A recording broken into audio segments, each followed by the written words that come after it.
Hey, Lindsay here, talking about using sit with both a lure and a visual cue. Your dog may or may not know sit already, so this is just something we're going to work on. They're going to get a little bit better. Refreshers are always good, so that's why we're working on this, even if your dog seems to already know it.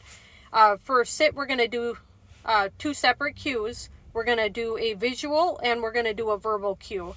It's important to note that your dog, teaching any dog any cue, they're not going to immediately know the word that you're saying. They don't speak English, just like babies don't know words. That's the same with teaching your dog verbal cues. They're not going to know it. It's just like a foreign language. At this point, when you're saying the word, the verbal cue, it's basically for yourself because they're not going to know what this means yet. So keep your verbal and your visual cues separate. We want to have two different cues for your dog. Do not give them simultaneously. Do not do the visual cue and the verbal cue at the same time. You want to cue them to sit, wait a second, and then give them the hand signal. So that way they start to pick up both your verbal and your visual cue. This gives you double the tools in your toolbox. And there's different situations, often in like distracting environments, a visual cue will work a lot better than a verbal cue. So you want to have different options for different types of environments. Pay attention more to what they see than what they... dogs tend to pay attention to more what they see than what they hear. So it's also good that they have these two different cues. This week we're going to teach your dog to sit using a lure. Then we'll advance to just a visual cue. But right now we're going to take this treat and we're going to put it in their face and kind of lift it above their nose so that way they are luring into a sit.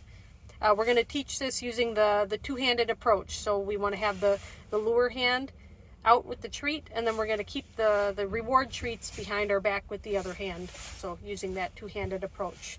So we're going to lure the action. This is how we're going to teach this command. We're going to lure the action. And once they get into that sitting position, we're going to mark what they've done with your good or your yes. And then you want to reward immediately, right after you give them that marker word. You want to reward them right away with that two-handed approach. And then to reset them, to retry it again, you want to step back or kind of toss the treat on the floor to get them to stand up again so you could try this again.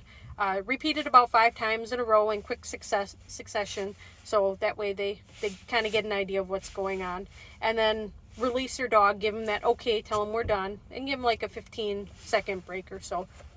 And then repeat this using the lure until your dog has about an 80% succession rate. So if 4 out of the 5 times they are giving you that sit, then you can get rid of that lure and just go on to the visual cue.